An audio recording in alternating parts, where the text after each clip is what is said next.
Então eles pegam um treasury e fracionam ele para quem quiser comprar. Exatamente. E em vez de ele emitir, de novo, meus exemplos esdrúxulos, tá?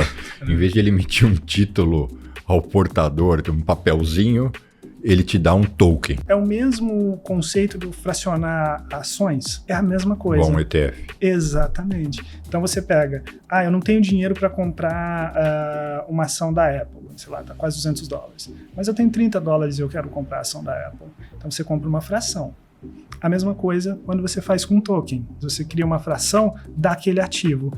E aí você dá muito mais liquidez e você atinge muito mais gente fazendo esse tipo de operação. Para onde nós vamos? Para onde vai a indústria financeira versus a tecnologia? Porque o que eu noto é que assim, tem muita coisa por vir que pode mudar sensivelmente. São forças, né? Então, de um lado, os órgãos reguladores, o governo, as grandes instituições, o próprio sentimento de segurança que as pessoas precisam ter para mergulhar em uma coisa. Em última análise, os atuais advisors, que é o meu caso, uma das minhas principais atividades, a gente já consegue usar a AI para ganhar escala.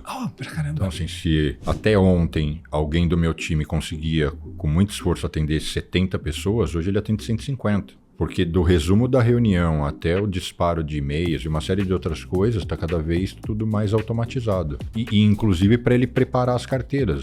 Com a minha própria informação, estou nem pensando na sofisticação do seu mundo. Quando a gente cria um agente nosso, seja no ChatGPT, onde for, e aí eu começo a abastecer informação e ele vai lá e consulta a minha própria base. Está começando mais um Wall Street Cast, aqui direto de Nova York, no nosso estúdio na Times Square. Sejam todos muito bem-vindos. Eu sou Bruno Corano.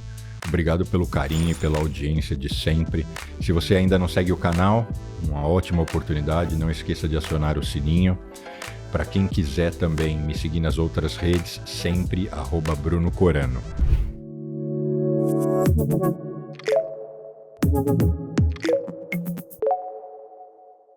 Hoje eu recebo no Wall Street Cast um profissional que conecta como poucos o mundo da tecnologia com o mercado financeiro. Ele é cientista da computação e economista, formado pela Universidade Federal de Uberlândia, mestre pela Universidade de Nova York e head de dados da... Se lê Capital? Capital, mas agora eu estou em outra companhia. Está aqui. E atualmente está na Apex Fintech Solutions em Nova York. Exato. Ele domina temas como DAO, nem sei se lê DeFi ou DeFi, Web 3.0, IP, uma sopa de letras aqui que a gente vai juntos explorar fintechs, stablecoins e outras coisas.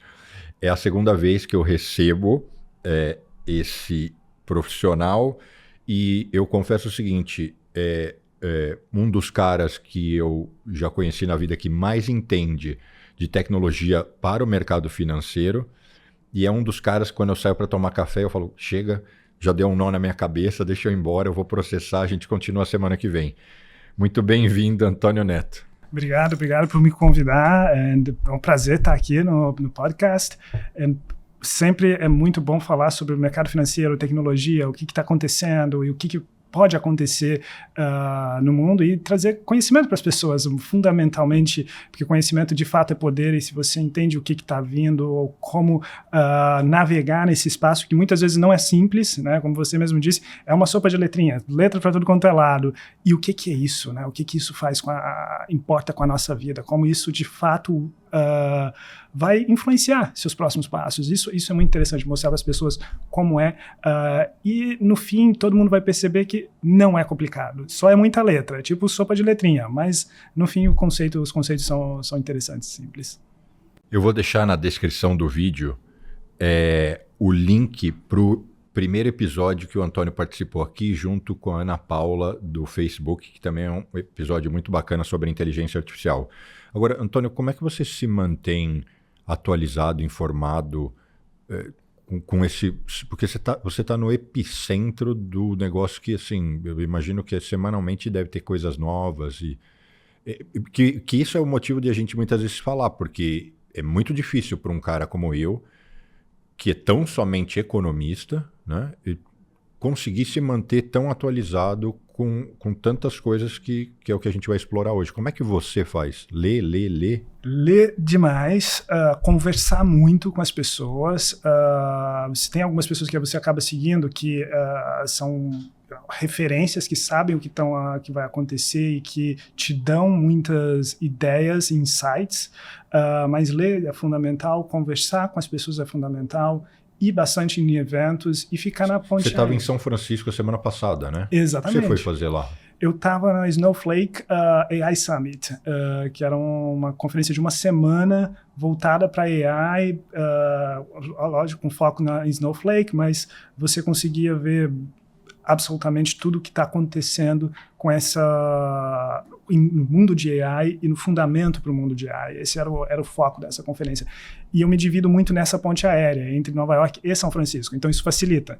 Por causa da empresa ou por causa dos eventos e porque lá é o epicentro da inteligência artificial, é a Califórnia, né? Exatamente. Muito por causa dos eventos. A empresa é em Nova York, mas eu sempre estou lá para entender o que as pessoas estão fazendo, o que eles estão pensando, o que estão pesquisando. Conversar com pesquisadores é importante, conversar com as pessoas de research é importante. Falar, olha, o que está sendo feito aí, né? A outra coisa que é legal, que eu costumo fazer bastante, ir bastante ainda à universidade, a NYU, onde eu fiz o meu mestrado, conversar com os professores, com o que eles estão pesquisando, o que eles estão fazendo, o que eles estão vendo. Isso é muito importante, que eles são quase que uma antena parabólica, eles olham para o futuro e começam a imaginar o que é o próximo, e isso ajuda muito. E assim, eu estou só aqui fazendo um diagnóstico meu, né? Embora o epicentro da inteligência artificial seja a Califórnia, o centro financeiro global é aqui. Então, por isso que até na introdução eu falei, um dos poucos caras que eu conheço que concentra tamanho conhecimento, porque você está em Nova York, domina a tecnologia e tem respirado isso. A sua empresa atual, né? A Apex Fintech, o que ela faz? A Apex, basicamente, a gente é o que fala de e-broker dealer. O que é isso? A gente cria infraestrutura para outras fintechs construírem plataformas digitais no topo da nossa plataforma. Um exemplo, imagina que você tem um aplicativo que você pode tradear, negociar ações no Brasil. Só que essas ações são aqui nos Estados Unidos, você negocia as ações dos Estados Unidos. Em geral, essas empresas que criam essas plataformas são nossos clientes. A gente basicamente é uma empresa de infraestrutura. Então, todas o que a gente chama de APIs, que são as conexões que têm que ser feitas, nós providenciamos isso. Toda a parte regulatória fica a cargo da Apex. A gente trabalha com empresas no mundo inteiro, nós somos os maiores nesse ramo dentro dos Estados Unidos. Grandes nomes começaram, inclusive, com a gente, por exemplo, Robinhood. Quando eles lançaram, hoje eles já são o que a gente chama de self-clear, independentes, mas quando eles começaram com a gente, com a Apex. Então, a gente trabalha com essa infraestrutura para small fintechs, pequenas fintechs, até grandes empresas a nível global são nossos clientes. Tudo isso que a gente vem acompanhando é fruto da tecnologia, né? Assim, claramente. Senão a gente estava lá atrás, ainda quando o pregão era no telefone, na gritaria e no boletim e tal. Na fase atual, essa revolução, a base disso tudo é blockchain ou eu estou falando besteira total? Eu diria que o início sim, o blockchain você pode... Porque o blockchain, ele enquanto tecnologia, ele viabiliza muita coisa. Então, ele viabiliza toda a parte de cripto, ele viabiliza uma série de inovações, ou o DeFi, o Decentralized Finance, ou ele vai viabilizar o DAO, né? Que são... tudo através do conceito que fala blockchain, ou é da arquitetura blockchain? Seria melhor você falar da arquitetura blockchain. Né? Ethereum também é blockchain? Sim, isso é legal explicar. Porque um cara como... Às vezes eu fico muito confuso, entendeu? Eu não consigo nem explicar direito o que é blockchain. Blockchain, ele é o que a gente chama de um sistema de banco de dados distribuído. Em simples. Sabe quando eu tento explicar para alguém, eu falo o seguinte: é um software sem dono que está hospedado na nuvem que, assim, depois que você fez o upload, vai com Deus. Assim, você não tem mais como, é independente. Não é mais bem isso. Mais ou menos. Não está completamente fora, mas pensa que é o que a gente chama de ledger, que é um sistema de banco de dados, tecnicamente falando, que a arquitetura é uma arquitetura do que a gente chama de descentralizada, né? Então ela não está como em um data center específico, que você vai lá e fala, olha, tá aqui. Tá aqui, se eu quiser derrubar, eu derrubo. Exatamente. Não, ela está descentralizada no que a gente chama de nós da rede, em diferentes computadores espalhados no mundo inteiro. Então, isso é um modelo de tecnologia, é um modelo de arquitetura. E é isso que define blockchain. É isso que é o blockchain. No topo dessa arquitetura, você vai ter diferentes redes, como, por exemplo, Ethereum. É um tipo de rede blockchain chamada Ethereum. Ou você tem, por exemplo... Por que falam que o Ethereum é mais moderno que que Bitcoin ou que blockchain? Acho que comparam com o Bitcoin, né? É porque também as pessoas às vezes usam como sinônimo blockchain, Bitcoin, como a mesma coisa. E não é. E não né? é. Bitcoin é a moeda, blockchain é a tecnologia. É a rede. Exatamente, exatamente. O que acontece é, o Bitcoin, ele surge primeiro do que o Ethereum. Quando você tem o desenvolvimento do Ethereum, você olha para o blockchain e fala quais são as limitações que o blockchain tem. Por exemplo, tamanho, né? O tamanho de informação que você pode pôr dentro de um bloco. Isso era um fator limitante. Então, quando você cria a rede Ethereum, você fala, puxa, se eu estou criando uma coisa que é para fazer transações, a quantidade de informação que vai ter que ser maior. Ela não pode ser tão pequena quanto o Bitcoin. Eu não vou fazer uma coisa com uma quantidade limitada. Eu posso estar constantemente editando. No caso do Bitcoin, não. O Bitcoin ele nasce com um número fixo. Então a gente só vai emitir aquela quantidade e é isso. E no Ethereum não. Você criou mais maleabilidade para você produzir outros tipos de software. Então, basicamente, na rede Ethereum, você pode construir DeFi, Decentralized Finance, você pode fazer lending, você pode fazer... No blockchain tradicional também. Você diz Sim, você pode... Na arquitetura, né, em primeira, vamos chamar assim. Você não usa o Bitcoin para isso. Eu digo o blockchain. O blockchain enquanto arquitetura, sim. O blockchain, você tem diferentes redes blockchain. Você pode ter, inclusive, redes privadas. Por exemplo, XRP, que é Ripple. Eles têm uma rede... Traduz. Vamos lá. Senão as pessoas não vão entender nada. Você tem dois tipos Traduz o que é XRP. Ok, vamos lá. Você tem dois tipos... Vamos dar um passo para trás. A gente entendeu que blockchain é uma arquitetura. É um desenho de banco de dados distribuído. Distribuído significa todo lugar, certo? A gente entendeu que Bitcoin é um tipo de rede blockchain, certo? Que usa essa tecnologia para se desenvolver. A gente entendeu que Ethereum é uma rede blockchain também que foi desenvolvida depois do Bitcoin, ok? Essas duas redes, elas têm uma característica em comum, são públicas, né? Não pertence a uma pessoa. Não pertence ao Bruno, não pertence ao Antônio, pertence a todo mundo que tem uma fração disso. Né? Ninguém vai dominar essa rede. Mas o que aconteceu? Esta arquitetura também permite você criar redes privadas, que são redes controladas por uma empresa ou por algum indivíduo. Mas também descentralizadas. Descentralizadas, mas aí a descentralização acontece dentro de um ambiente completamente controlado por essa pessoa. Não está no seu computador ou no meu computador ou no computador de quem está minerando, fazendo mining dessa rede, para colocar um bloco na rede. O que acontece aí é, tipo o que eu falei do XRP, que tem uma empresa chamada Ripple. A Ripple, ela tem uma rede privada que você utiliza a moeda deles. Aí você pode criar vários produtos também no topo dele, mas essa é uma rede privada. Ou você tem a rede Corda, que também é uma rede blockchain privada, que algumas instituições financeiras no início estavam utilizando. Por que surgiu a rede privada? Foi muito uma demanda do próprio mercado financeiro experimentando, porque ele falava o seguinte, olha, se eu estou numa rede pública, eu não quero que alguém veja a minha transação financeira, a transação do meu cliente. Mas eu quero aproveitar essa maleabilidade da rede blockchain para eu poder executar e processar coisas rápido. Então aí acaba surgindo redes privadas, que estão dentro, são distribuídas, mas existe um dono. Essa é a diferença. Imagina que uma rede privada ela é distribuída também, mas ela é distribuída só onde o dono quer e nas regras que o dono cria. Nessa sopa de letras, por onde você começaria? DAO, DeFi? Acho que o fundamental é primeiro entender o que é blockchain, entender que ele é uma arquitetura, é um modelo de tecnologia. Blockchain é isso. Tá? E que já é por natureza descentralizado. Sim. Essa é a descentralização é a marca dessa arquitetura. Né? Você não vai ter um controle, o que a gente chama de um controle central. Né? Essa que foi o design inicial. Né? Você fala assim, você não tem uma arquitetura que a gente fala de centralizada. Essa é a primeira coisa.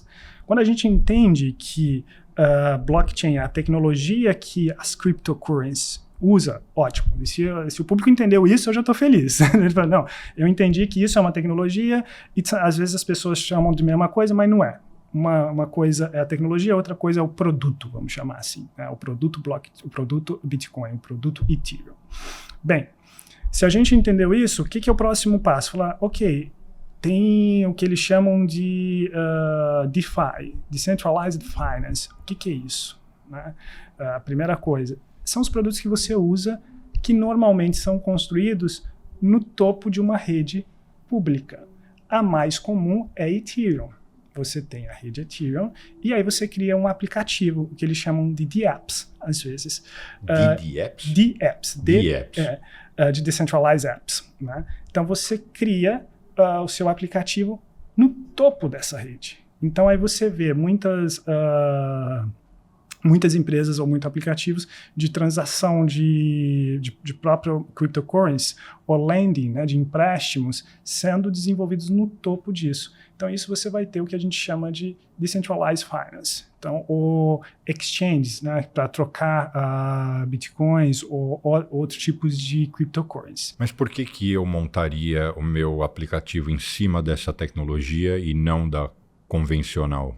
O que eu quero com isso? O que você quer com isso, você ganha transparência, você ganha agilidade e o custo de transação é muito menor. Né? Então, por exemplo, eu lembro uma vez que eu criei um aplicativo e eu precisava de transferir dinheiro do Brasil, né, aqui para os Estados Unidos. Essa era uma das partes do aplicativo. Tradicionalmente, o que eu deveria usar? O Swift. Né? O Swift que todo mundo usa para transferir dinheiro internacionalmente. O Swift, ele custava, na época, né, isso mais ou menos 10 anos atrás, ele custava cerca de $50 por transação. Esse era o preço que os bancos brasileiros me cobravam. Assim, fora a diferença, eventualmente, de câmbio de spread. Não, né? Fora isso. Imaginando que eu já estou com $1 ali na conta. Estou com $50. Vou mandar $50. Fantástico. Você vai ter que pagar mais 50 de taxa para mandar. E aí eu comecei a pesquisar e falei assim, não posso fazer isso, é muito caro. Como é que eu vou melhorar a experiência do usuário e como é que eu uso a tecnologia que eu tenho? E aí eu encontrei a cryptocurrency. Falei, eu tinha ido numa conferência em São Francisco, falei, eles estavam começando a fazer muito transferência de dinheiro cross-border utilizando cripto. Porque aí você utiliza esta rede blockchain que o valor é centavos. E na hora eu falei, bem... Instantâneo. Não rastreável. Depende, o não rastreável depende como você desenha o... Bitcoin não é rastreável. Depende como você desenha a transação, né? Aonde está desenhada, como você vai fazer os controles. É possível ser não rastreável, como é possível ser rastreável. Esse que é o grande catch da questão. Mas ali, só para você ter uma ideia, naquela época, a transação que eu gastaria $50 para o meu cliente, sabe quanto que ela ficava utilizando o blockchain? Centavos. 25 cents de dólar. 25 cents de dólar contra $50. Então você ganha em transparência, você ganha em agilidade, você ganha em preço. E você abre a possibilidade de outros tipos de produtos. Mas nesse caso que você está falando de cripto, eu ganhei todas essas coisas, mas eu eventualmente perco, porque até então eu não sei se existiam stablecoins, mas eu poderia perder valor por causa de oscilação, eu poderia ganhar como perder. Porque hoje, imagina que eu vou para o Brasil e eu te ligo. Antônio, tô duro, manda uma grana aí, manda $1.000 que acabou a grana. E você fala, vou te mandar em Bitcoin. Ok. talvez na hora de eu liquidar e transformar isso em dinheiro vivo, e se eu demorar 2, 3 dias, e se a cotação mudar, eu altero o valor. Você altera o valor, sem dúvida nenhuma, vai ter uma flutuação, mas aí o que está acontecendo hoje a gente começa a aceitar a stablecoin como meio de pagamento. Então você tem, por exemplo, empresas... Se for stablecoin, aí já não altera o valor. Porque ele oscila Não, é diferente, porque ela tem a relação 1 para 1 com o dólar ou com o euro, depende da stablecoin que você está usando, e aí ela vai ter a oscilação natural do preço dela de mercado. Ela não oscila tanto, de fato, quanto as que não são stablecoins, mas o stablecoin, não é stable pelo preço, é stable pela paridade com o dólar, né? Ou tem uma com o euro também. Isso que é o que eles chamam de estabilidade. É mais ou menos, se você pensar, vira quase o padrão dólar-ouro dos anos 70. Né? Que eu já estou percebendo que a minha cabeça já vai começar a travar, porque é o seguinte, como foram criadas as stablecoins? É que eu não quero matar outra resposta, mas assim, porque agora a gente já entrou em stablecoin. Por que elas foram criadas? A stablecoin ela é criada por uma demanda de mercado que as pessoas olhavam para o Bitcoin, principalmente o Bitcoin, né, que era o que foi o grande primeiro e todo mundo, o mais líquido, né, de todos, ainda hoje é o Bitcoin, falava assim, ok, mas ele é lastreado em quê? Nada. Em nada. Mas ao mesmo tempo... A confiança mútua. Exatamente, mas ao mesmo tempo eu falava para as pessoas assim, e o dólar é lastreado em quê? Aí algumas pessoas viraram e falavam assim... na economia, mas algumas pessoas central. Ainda... Mas é lastreado em quê? Tem um lastro? Não, o lastro efetivo... O lastro é a economia que produz riqueza e que gera impostos e é na confiabilidade. Em última análise é na confiabilidade, mas ainda assim... Mas você sabe qual que era? Assim, 8 entre 10 pessoas, sabe o que eles me falavam? No ouro.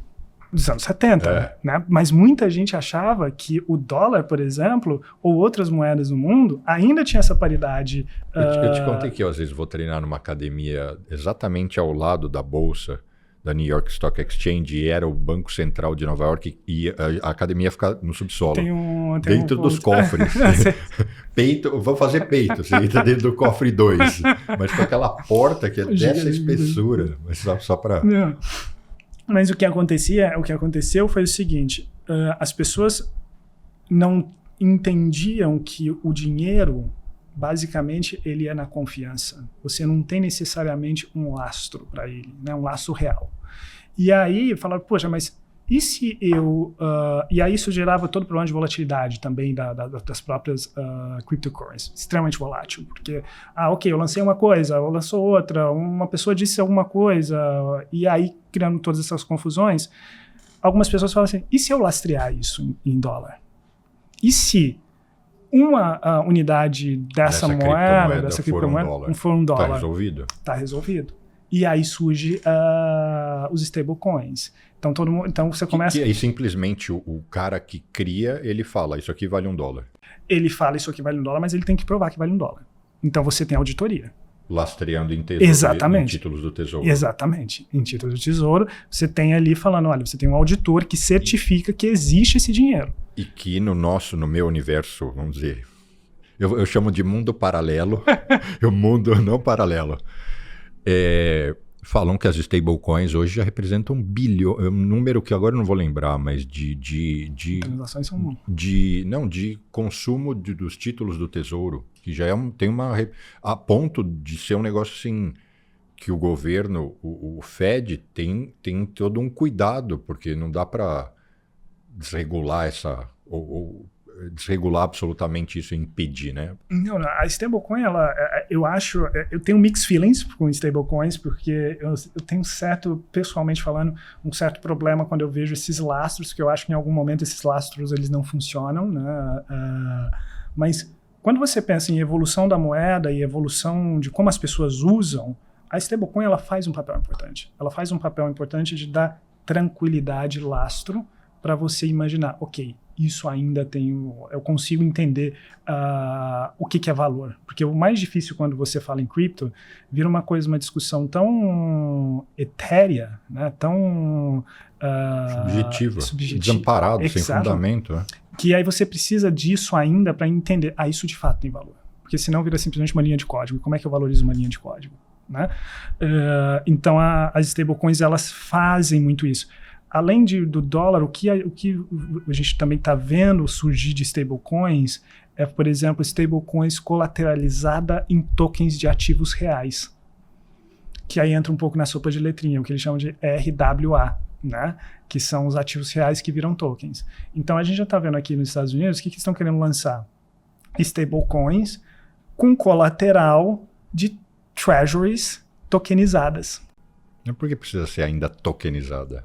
Por que você vai tokenizar esse dinheiro? Porque você consegue fazer com que ele circule mais e você não tem que liquidar o seu ativo para virar dinheiro. Ele per se já é dinheiro, mas ele é dinheiro e você consegue rentabilizar naquele momento. O que eu quero dizer é o seguinte, quando você vai sentar numa stablecoin, você vai ter que ter 10, 20, 30 bilhões paradinhos ali em moeda, em cash. É quase como se fosse lembra do tio Patinhas, o cofre do tio Patinhas? Você tem que manter um cofre do tio Patinhas ali com dinheiro. Na prática, para quem está assistindo, para não ficar um negócio muito maluco, vai ser uma conta corrente no banco. Exatamente, num banco de primeira linha, auditado, sempre é importante reforçar isso, é um banco de primeira linha. Em nome daquela arquitetura, daquela moeda. Exatamente. Normalmente você tem uma empresa, tipo o Circle, que ele tem essa conta, que está tudo absolutamente segregado, não mistura com o dinheiro da companhia, não mistura com... Tem uma série de regras para garantir que aquele dinheiro pertence à stablecoin. E regras regularizadas por quem? Porque a SEC ainda não regulariza, é muito mais a autorregulação dessas companhias e acordos entre elas do que... Porque todo mundo entende que você precisa de fazer isso para gerar transparência. Então você cria autogovernança. Exatamente. Você cria governança dos próprios players do mercado. Seria então correto falar que DeFi é qualquer coisa, serviço ou meio que eu construa para o universo financeiro que eu use como plataforma arquitetura blockchain? Pode ser, é fé você fazer essa comparação. Você fala, ok, eu estou criando alguma coisa, mas que eu uso arquitetura blockchain, porque é importante lembrar que DeFi, o que define exatamente é essa descentralização. Né? Isso que é o importante. Porque quando você fala de mundo digital, com cripto, especialmente com blockchain, né, vamos colocar aqui que é importante, você está falando de soberania digital. Você está falando que você não tem intermediários. Então o negócio passa a ser entre Bruno e Antônio. Lógico que eu tenho que criar se eu estou na China, Hong Kong, onde eu estiver. Eu vou criar uma plataforma, esse relacionamento vai ter que existir sobre alguma plataforma e eu vou pagar para esta plataforma. Mas o relacionamento essencialmente é descentralizado. É entre você e eu, você tem o ativo e eu tenho outro ativo e a gente troca. E aí como que se diferencia então o que é o DAO? O DAO,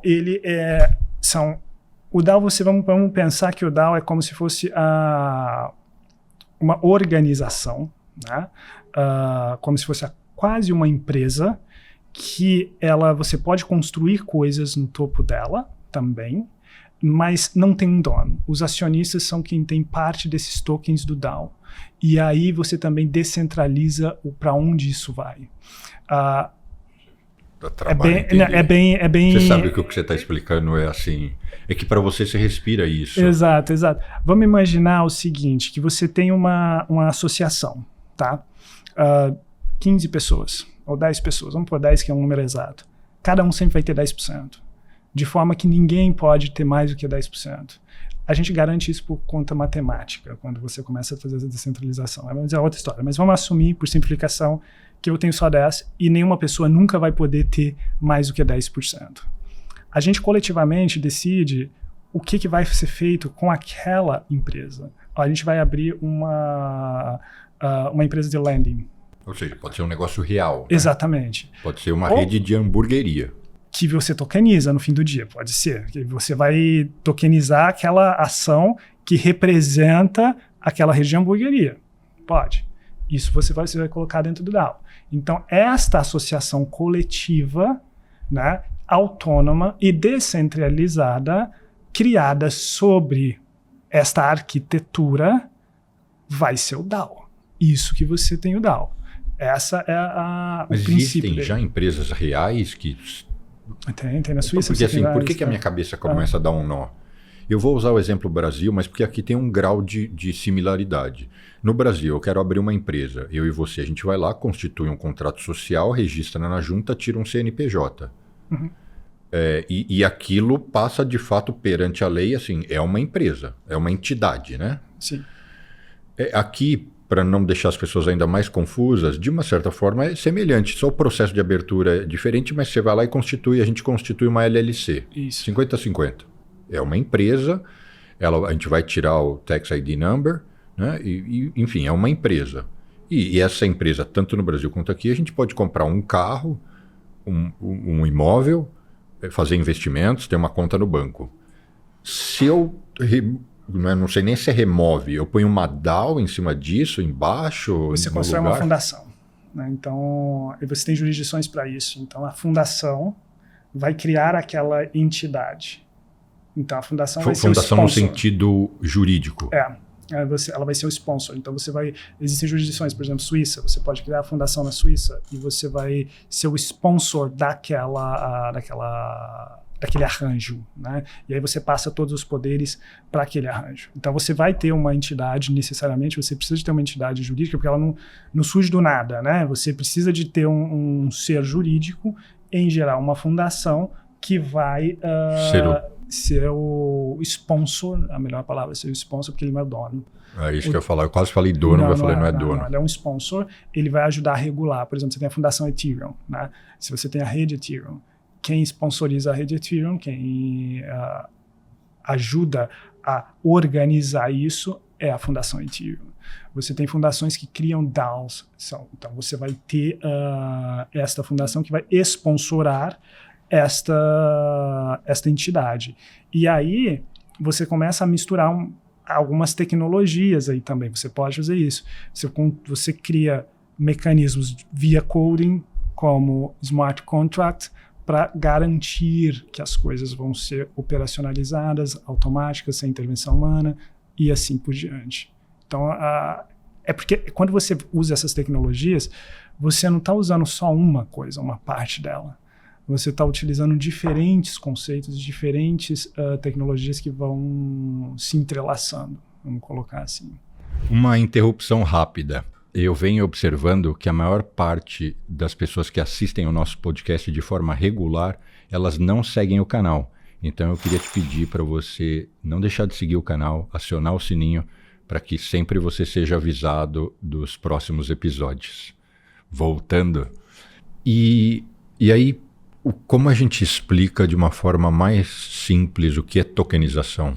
Tá. Porque isso começou um pouco lá atrás e as pessoas ficaram confusas porque tinha aquela coisa de tô vendendo a imagem do macaco, sabe? Assim, do NFT, aí, né? Do NFT, que é um tipo de token, né? Exato. A tokenização é uma das coisas mais interessantes que foram desenvolvidas nos últimos tempos, no meu ponto de vista, para você fracionar coisas e você conseguir, de fato, dar acesso às pessoas. A tokenização nada mais é do que literalmente você fracionar. Algo que não tem como ser fracionado. No mundo real. Como, por exemplo, olha, vocês querem ser donos do nosso backdrop?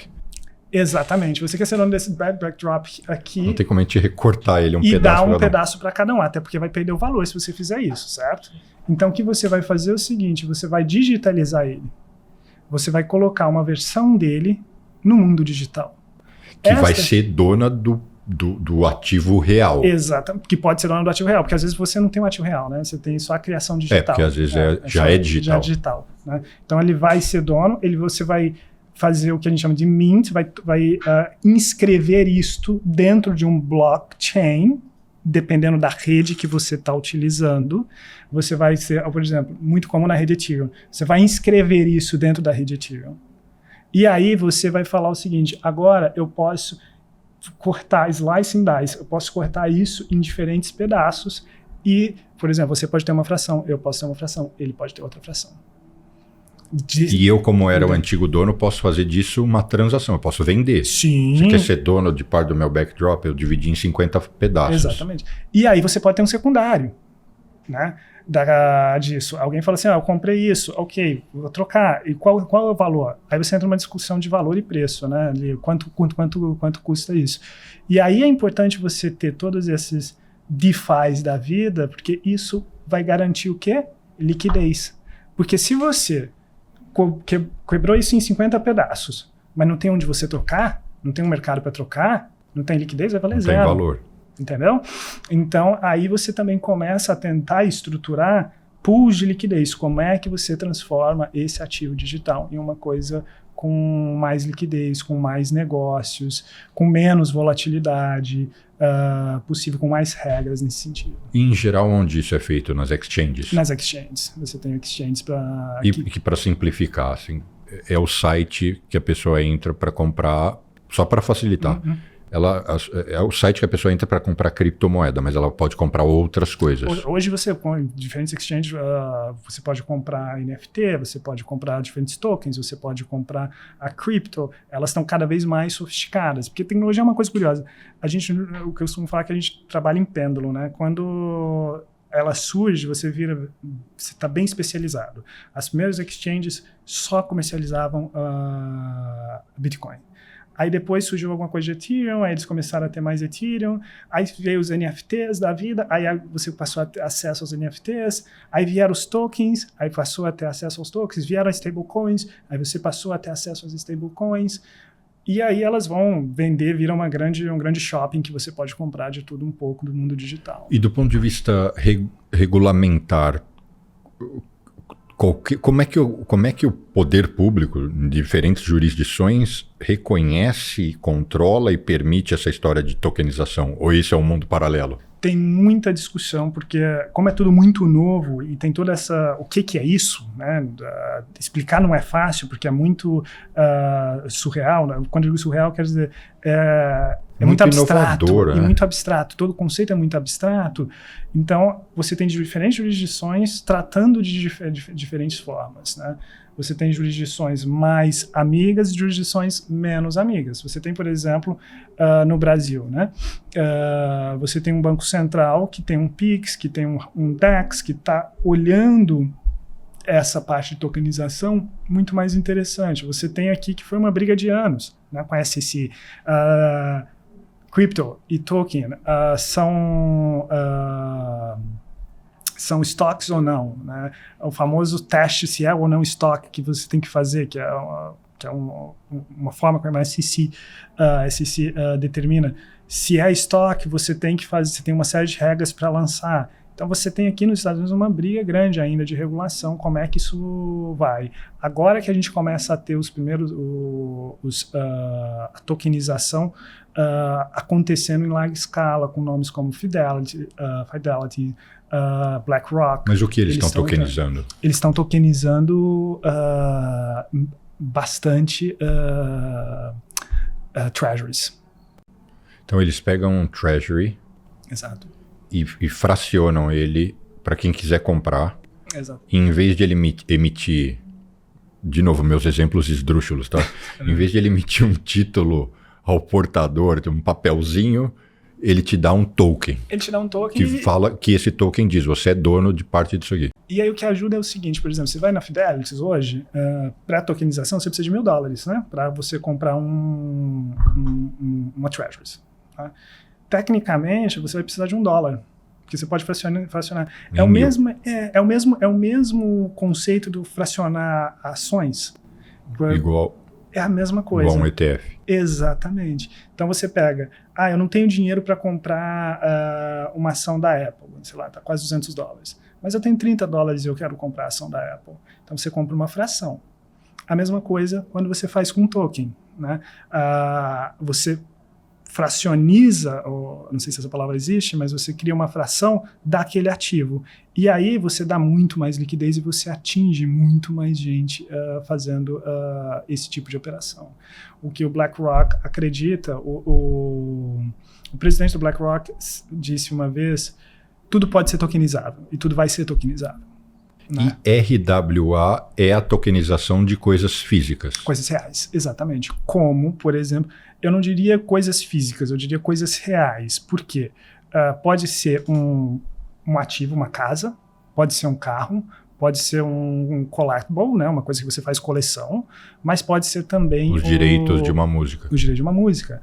Pode ser o CDB do Brasil, por exemplo. Quando você tokeniza um CDB, o CDB ele é considerado um ativo real, certo? E aí ele vira o quê?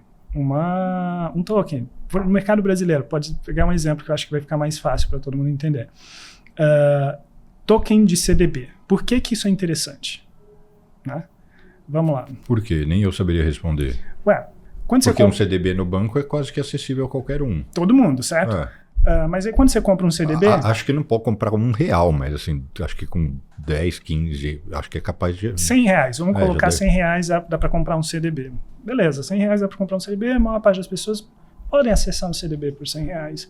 Mas hoje, normalmente, um CDB ele tem um prazo que você pode resgatar ele. Né? Então, se você resgatar ele antes de um mês, ele vai ter um pênalti. CDBs mais longos, você tem retornos melhores. Então, um CDB que você deixa seu dinheiro travado em 1 ano, 2 anos, ou aquelas... na minha época no Brasil você tinha aquelas... o pré-fixado? Não, a crise CRAS, né, também. Sim, acho que ainda tem, existe, né? Ainda tem. Que você certificado de recebimento. Exato, que você tem um período que você tem que ficar com esse recurso, senão você não consegue...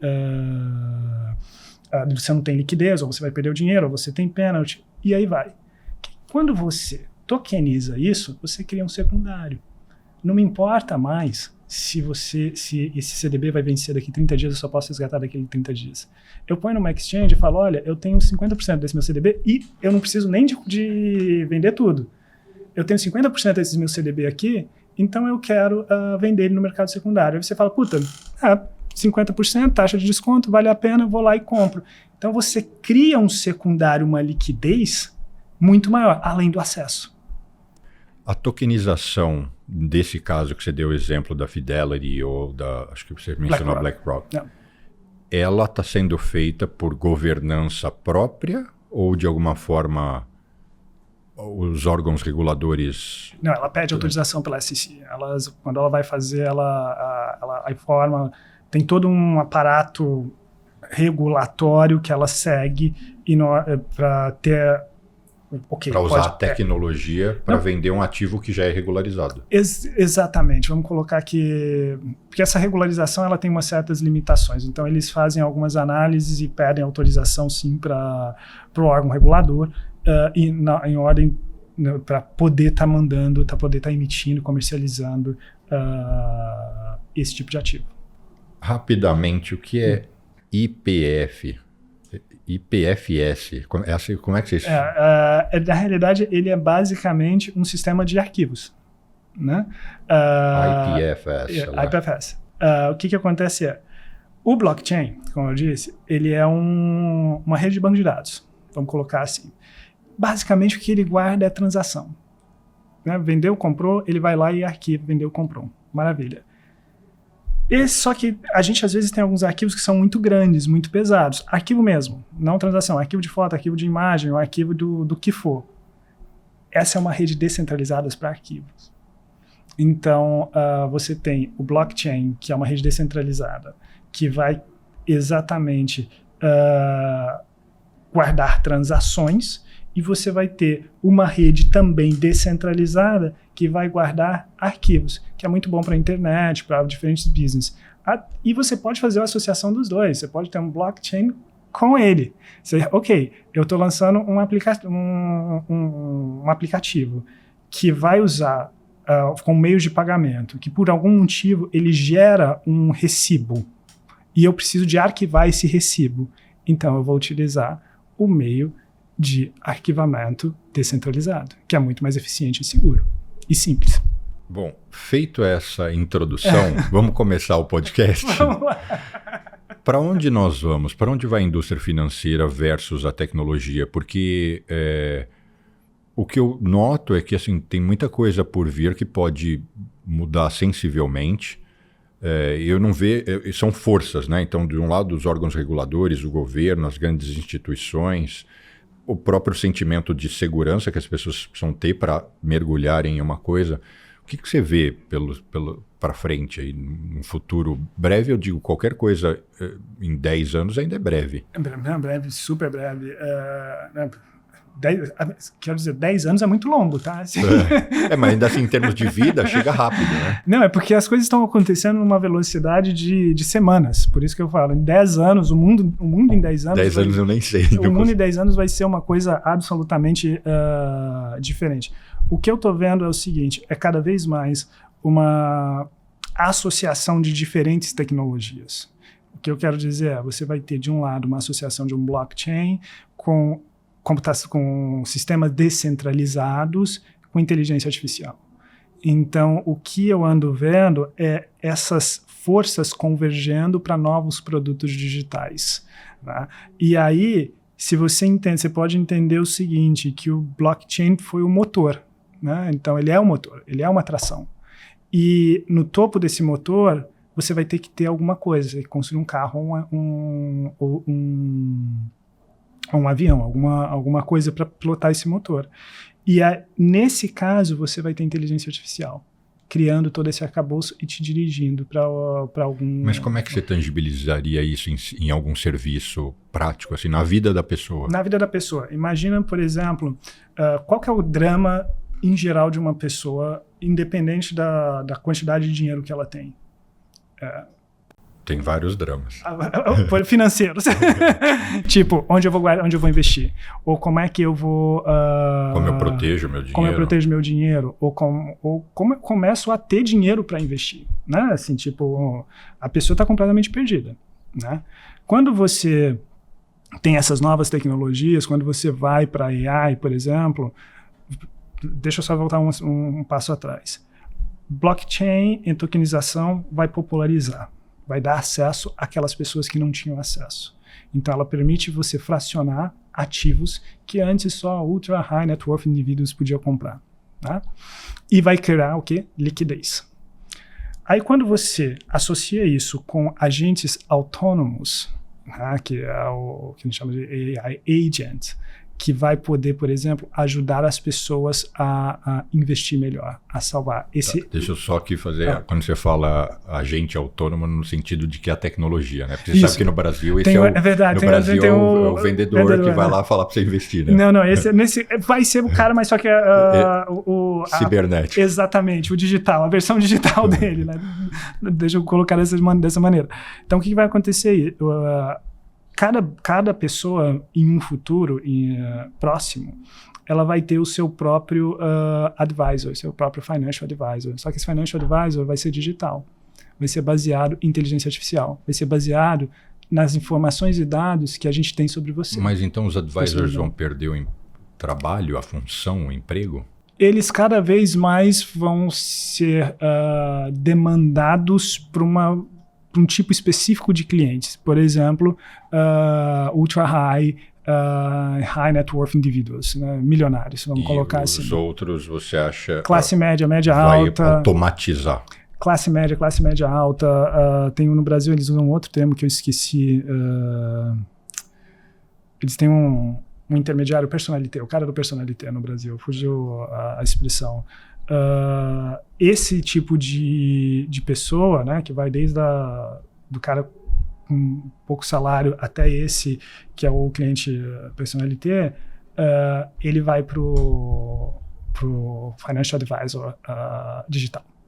Por quê?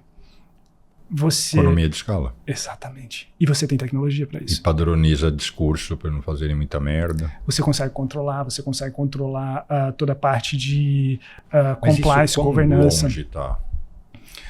Isso não... Em termos de tecnologia, é muito próximo. Em termos de tecnologia, a gente está... Eu te falaria muito, muito próximo. A gente está de 6 meses ou menos, em termos de tecnologia.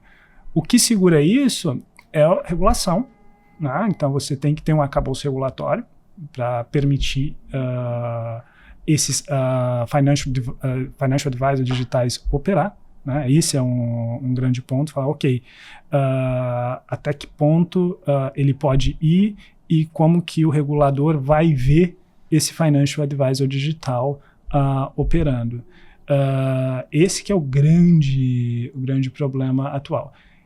E o segundo grande problema que você teria hoje, a qualidade de dados dos bancos, né, dos bancos tradicionais.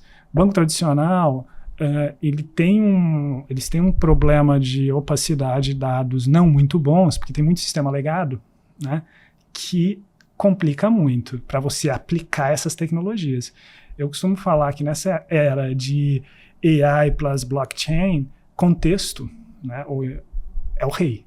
E se esses bancos não têm os dados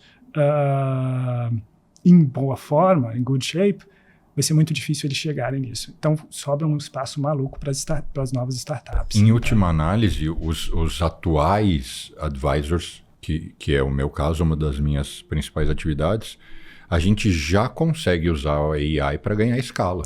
Pra caramba. Então, assim, se até ontem alguém do meu time conseguia, com muito esforço, atender 70 pessoas, hoje ele atende 150. Porque do resumo da reunião até o disparo de e-mails e uma série de outras coisas, está cada vez tudo mais automatizado. E inclusive para ele preparar as carteiras. Com a minha própria informação, estou nem pensando na sofisticação do seu mundo.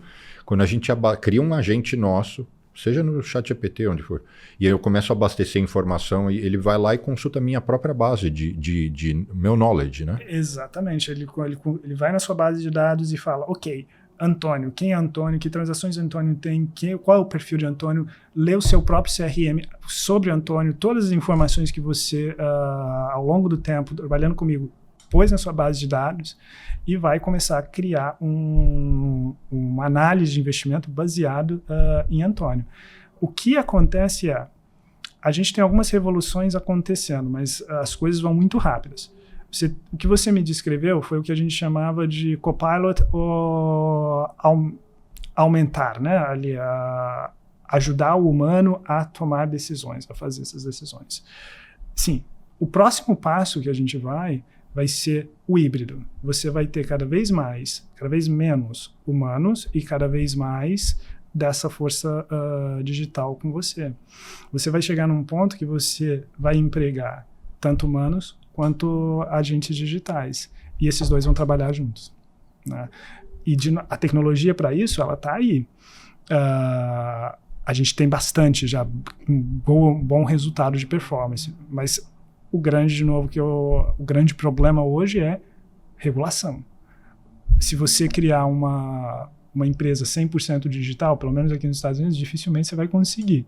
A SEC vai falar, não, a última palavra vai ter que ser do humano. Eu preciso de um humano supervisionando isso aí. Você pode usar para ajudar na sua análise, para responder um e-mail, para, enfim, fazer bastante coisa, mas a análise vai ter que ser do humano. Então, essa que eu acho que vai ser interessante ver nos próximos anos, como é que isso vai aparecer, né? Essa regulação em cima dessa tecnologia. Falando de bancos, e por causa das nossas reuniões fora de gravação, o que eu percebi nos nossos papos é que hoje praticamente, eu estou exagerando, né? Porque senão qualquer um pode ter um banco.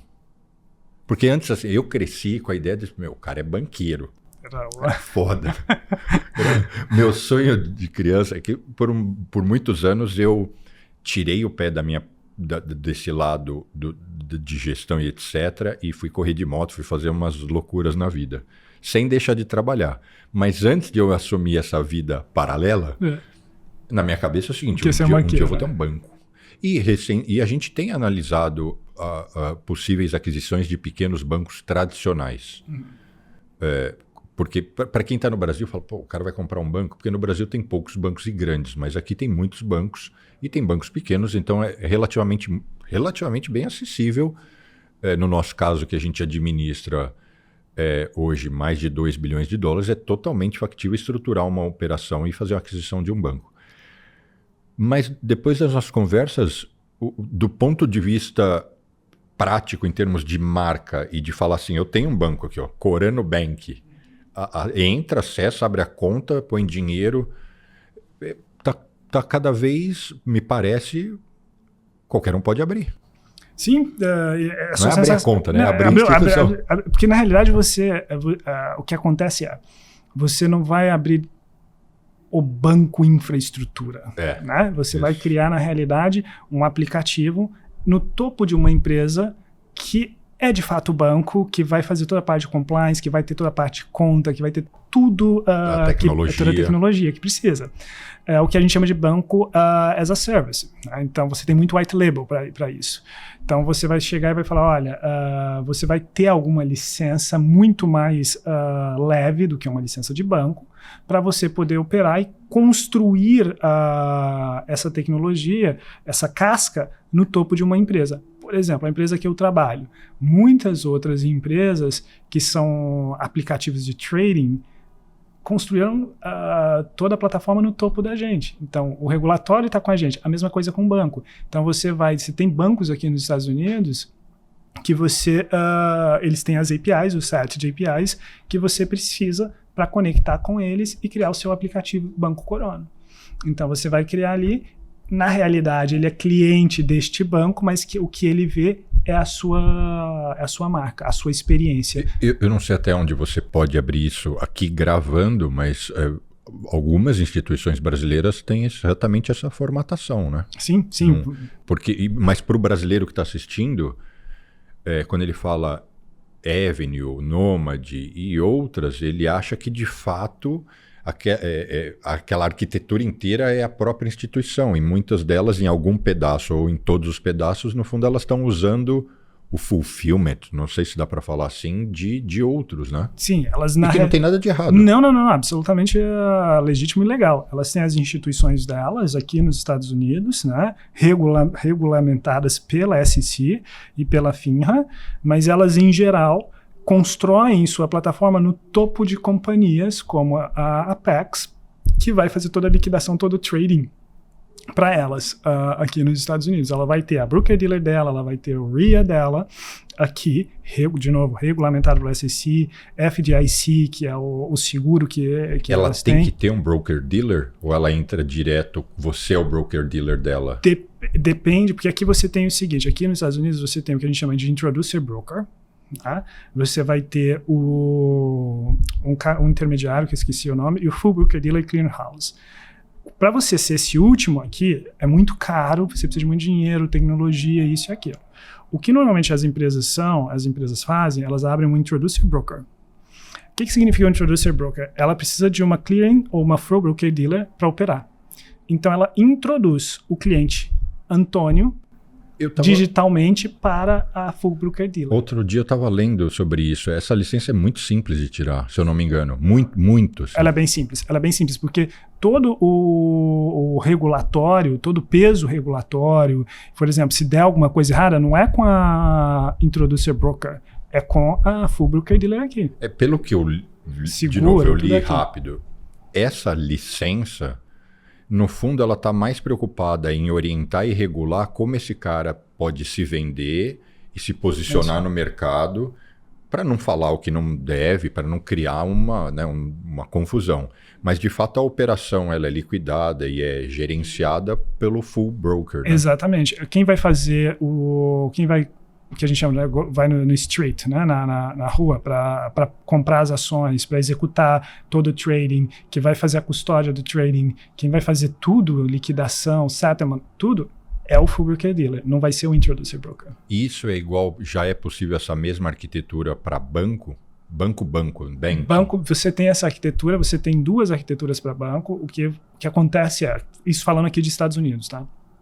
Você pode criar um aplicativo simples aqui, conversar com o JP Morgan, eles têm, por exemplo, outros bancos, falar, olha, eu vou criar o que eles chamam de Omnibus Account.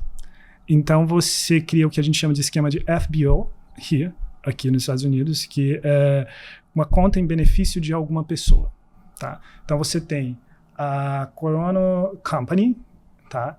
A conta no JP Morgan vai ser Corona Company. E aí, você aqui vai ter que criar todo o sistema de controle para saber $100 é do Antônio, $100 é do José. Então, para o cliente, ele investiu no banco do Bruno e o custodiante é o JP Morgan. Exatamente, seu dinheiro está com o JP Morgan. Ou seja, o cara vai falar, tá tudo certo, tô seguro. Isso é um esquema de FBO Account. O que também tem um outro esquema que a gente chama aqui é de DDA Account. DDA Account aqui nos Estados Unidos te permite criar o cartão de débito e o checkings account. Porque aqui tem a diferença do que é o checkings account e o savings account. Esse primeiro que eu te falei, de FBO, ele só cria essa Ônibus account, que é quase que uma savings account. Então você não tem cartão de débito. Se você quer dar para o cliente um cartão de débito, você tem que criar o que a gente chama de DDA account. Aí é um outro contrato que você tem que fazer com outros BaaS, Bancos as a Service, né? Que vai também ter todos 7 de APIs que você conecta e aí você dá um cartão para o cliente. Então, se você pega muitas fintechs aqui, você vai ver assim, por exemplo, Capital, que é a empresa que eu trabalhava. Capital tem um cartão, a gente tinha DDA account. E se você lê no verso do cartão, tá lá Capital, cartão sponsored by LSB, Lincoln Savings Bank, que era o banco que a gente trabalhava. Então, na realidade, você só estava vendo a cara da Capital. O seu dinheiro, a sua conta, o seu tudo, estava com o Lincoln Savings Bank. Cara, onde o pessoal pode te acompanhar e o que eu poderia fazer aqui para retribuir a sua atenção, o seu tempo e tudo mais, por vir aqui e passar tanto conhecimento? Imagina. Porque eu sei que você, em última análise, eu sei que se for um grande projeto, quem quiser estar assistindo fala, pô, esse cara precisa ser meu consultor, eu vou abrir um banco nos Estados Unidos, tenho certeza que vai ser bem-vindo, mas além dessas possíveis grandes deals, né? A minha principal rede social atualmente continua sendo o LinkedIn, é a forma mais fácil de me contactar, eu coloco escrevo algumas coisas pro LinkedIn e tal. É o jeito mais fácil, sem dúvida. Você não tem, hoje, você ainda não faz nada que você queira, no bom sentido, se promover, assim. Você não vende curso. Não, nada. Se um banqueiro do Brasil quiser te contratar com uma consultoria, ok, mas sim. Não é... Porque sabe o que eu vejo no Brasil, você deve ver também? Quase todo mundo que vai em podcast, porque o cara quer se vender. Sim. E eu falo, a maior parte das pessoas que eu venho aqui, eles são pessoas, sabem muito, super ocupadas, que não recebem nada e tudo bem, a gente fica amigo e depois até às vezes pode rolar negócio, mas vem para se doar mesmo. Então, exatamente. No seu caso, eu falei, será que você já está avançando para um universo desse? Não, eu continuo trabalhando para as empresas que eu trabalho, lógico, eu adoro. Na realidade, eu tenho uma grande paixão por explicar esse mercado, né? Então, eu acho que quando as pessoas entendem como que é esse mercado... Mas você sabe que as pessoas pagariam por isso. Eu sei, mas eu sinto que é quase como se fosse uma obrigação minha para retribuir para as pessoas. Eu tenho um aluno meu que ele está fazendo R$90 mil por mês no Close Friends do Instagram. Uau. Tipo, eu falei, não é preciso, você está mentindo. Ele falou, não, tô aqui. Então, assim, eu tô até aqui ao vivo, né? Não é ao vivo, mas gravado. Se você eventualmente começar a produzir conteúdo e a pessoa tiver que pagar, seja no YouTube, seja... Bom, tem várias... não o seu Circle. O Circle que eu falo é uma comunidade, o Hivebrite. Tem vários softwares, né, aqui que o cara o checkout é tudo e entra dentro de um ambiente que você vai dar aula. Eu participo de uma comunidade dessa de filosofia. Pago R$80 por mês, mas assim, sensacional. Puta professor... De Uberlândia. De Uberlândia? Opa! Denis, cara sensacional. Denis, filosofia? Um baixinho? Não, ele é alto. Depois, não, porque eu tinha um professor de filosofia que era baixinho e chamava Denis. Não, terminando aqui eu te passo. Não, me passa. Mas não, são ideias, sim. Sociedade da Lanterna chama. Sociedade da Lanterna. Sensacional. Mas sim, para um futuro são possibilidades. Eu te incendo já colocando, envenenando essa cabeça. Se precisar de investidor. Isso é boa. Cara, muitíssimo obrigado. Imagina, é um prazer. Sempre que você quiser falar sobre o que está acontecendo, essas tendências, o que a gente está vendo, tudo está mudando muito rápido. Então, assim, essa interface entre AI e mundo financeiro, AI e cripto, cada dia é uma coisa nova, então é um prazer sempre falar com vocês, falar com a sua audiência, falar, olha, a gente está acontecendo isso, se preparem que o mundo está indo para essa direção. Com certeza, você já está convidado para a gente preparar um episódio para mostrar, eu vou chamar de site, mas não é o site, fontes de AI que estão produzindo informação e orientação sobre investimento. Porque já está rolando, né? E está literalmente como você falou, de semana a semana vai pipocando coisa nova. Eu acho que isso aí, mais uns meses, a gente vai ter muito substrato para profundamente explorar. Tem, na velocidade que as coisas estão indo, e eu lembro que quando eu fiz o meu mestrado, eu terminei meu mestrado ano passado, em maio, né? E a minha área de pesquisa foi exatamente, eu pesquisava AI, agents, que a gente chama, né? Agents AI, mas eu pesquisava o que a gente chama o seguinte, de descentralização. Você tem um cara no meio que vai comandar vários outros diferentes agentes para um objetivo comum. Né? Por exemplo, criar um plano de aposentadoria. Então, você teria diferentes agentes e você tem que fazer orquestrar. Eu escrevi isso há 1 ano e meio atrás.